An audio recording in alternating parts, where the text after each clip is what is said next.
Un segreto dello spogliatoio, ok, spero non mi ammazzi. La Rossella d'Antonio, per un po' distrarre l'arbitro, quando entra lascia il suo bel reggiseno attaccato in bella vista, così spera che l'arbitro appena entri butti l'occhio lì e magari, non lo so, durante la partita diventi un attimino più dolce.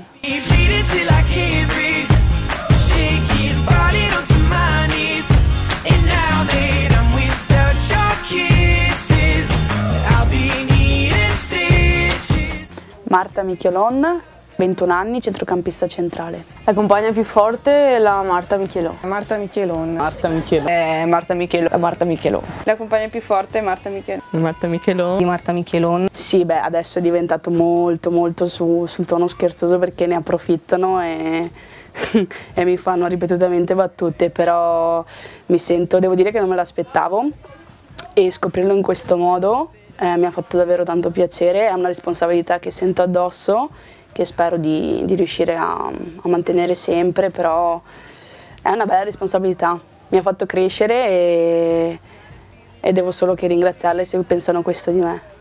Allora, ho iniziato a giocare all'Abano perché appunto quando ero piccina vivevo lì e dopo ho fatto 5 anni, poi sono passata alla Thermal e all'età di 14 anni sono venuta prima allo Zensk e poi adesso Calcio Padova femminile. Quando io guardo le partite principalmente mi fisso principalmente su Andrea Pirlo, che è il mio idolo, e spererei tanto di riuscire a giocare come lui. Le persone che però mi hanno conosciuto mi hanno definito come lui e un po' il regista della squadra. Mi piace fare sia la fase difensiva che quella offensiva e mi definiscono così soprattutto anche per la tecnica che ho, insomma.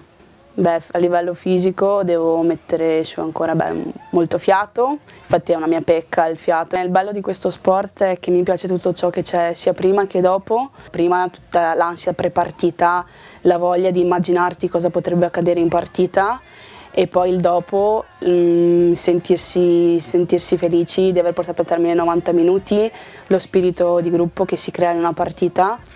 La compagna più casinista secondo me è Francesca Quaglia, perché diciamo che se dovessi definirla io farei un grande punto di domanda su di lei, perché si dimentica qualsiasi tipo di oggetto, ti fa le domande 3 volte, tu le rispondi, magari non ti ascolta, te la fa una 4ª volta.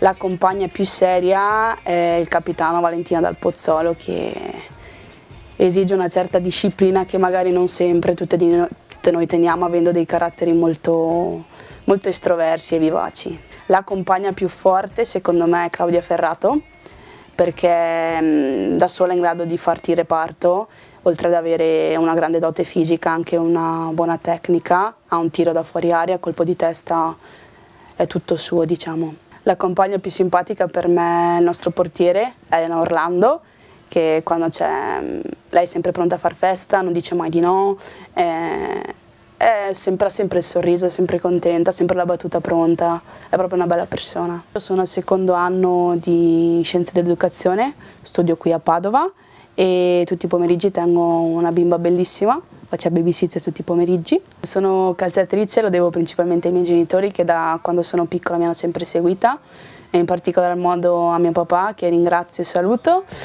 perché lui non lo sa, ma io ho bisogno di avere lui fuori dal campo. Mi sono resa conto che quando non c'è sento che in realtà vorrei proprio avere lui, mi dà un punto di forza in più, quindi grazie papà. Saremmo dovute partire molto meglio, fin da subito più concentrate, perché secondo me la preparazione tutto c'era. Il problema principale secondo me eravamo noi come gruppo, che prendevamo un po' le partite, non dico alla leggera ma quasi. Man mano ci siamo rese conto delle nostre potenzialità, secondo me la nostra posizione potrebbe essere 5º, 6º posto in classifica e poi per l'anno prossimo ne riparleremo. Poi saluto mio fratellone, ciao Tommaso, basta.